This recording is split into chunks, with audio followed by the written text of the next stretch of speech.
Hello, people. It's yet another day that the Lord has made. We continue rejoicing in it. I have given two more episodes there before. And in the first episode, I talked about how I came to realize that I had cancer.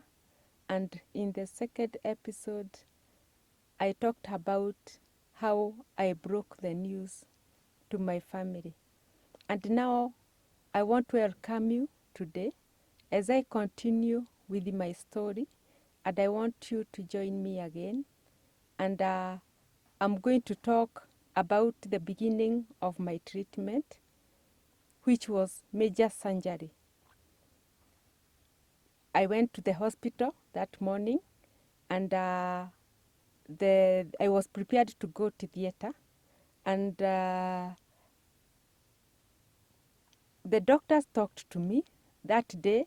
At least I had somebody who talked to me that before I go to theater. They gave me a brief of what to expect, and I was ready to do it. Of course, I went to the theater. Yeah, in the theater, you don't know what is happening to you. You don't know what is being done. You don't know whether you'll wake up or not. You don't know where you are.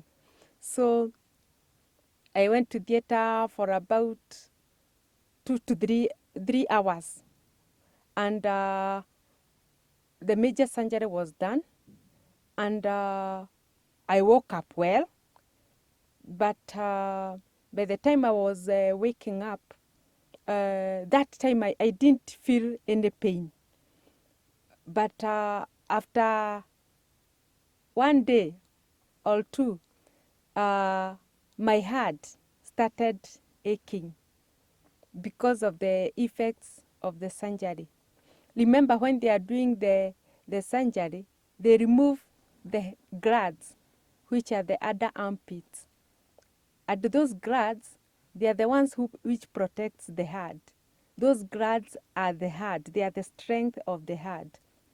So the moment they are removed, the heart becomes powerless. So I found my heart aching, and now I didn't have anything to do about it because I was already discharged. In fact, I didn't stay in hospital for long. By the third day, I was discharged to go and heal at home, and I could not pick anything with my heart, and it was a bit unfortunate because it was the right hand. So I became almost paralyzed. It's like there's nothing I could do for myself. Even feeding was a problem, bathing was a problem. And remember, that time I'm talking about the heart, I still have the wound, a scar, which I'm nursing.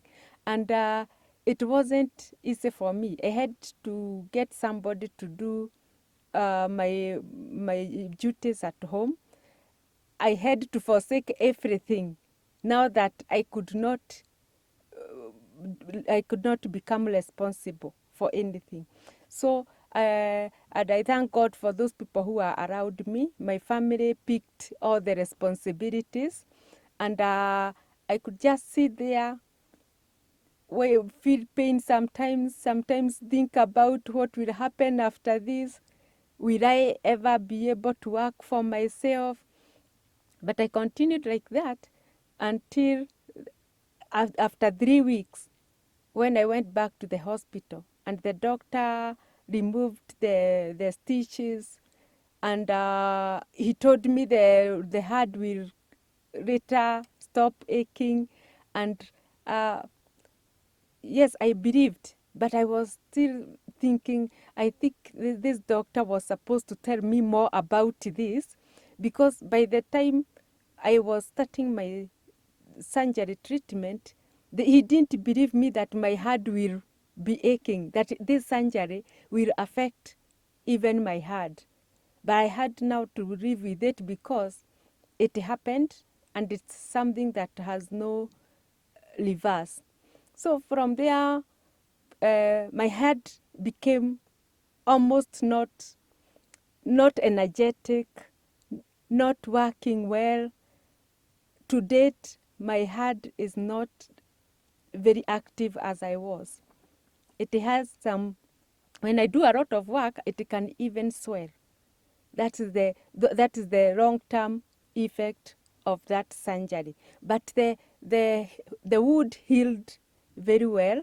I cannot complain about the wound. It healed completely, and I don't feel anything, but I live with the scar.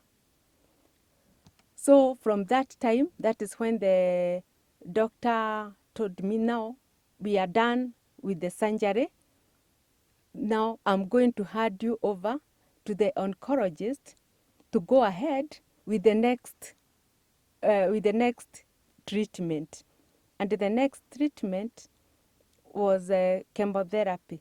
So he handed me over, he gave me the letter and everything, and even recommended the oncologist that I'm supposed to continue dealing with. And now for the following appointment, I went to see the oncologist. So what I want to tell people is that, remember, your healthy starts with you. And you should know your body. In case there is any retro change in your body, do not hesitate to go to the hospital for checkup. And maybe you will join me in the next episode as I talk about chemotherapy.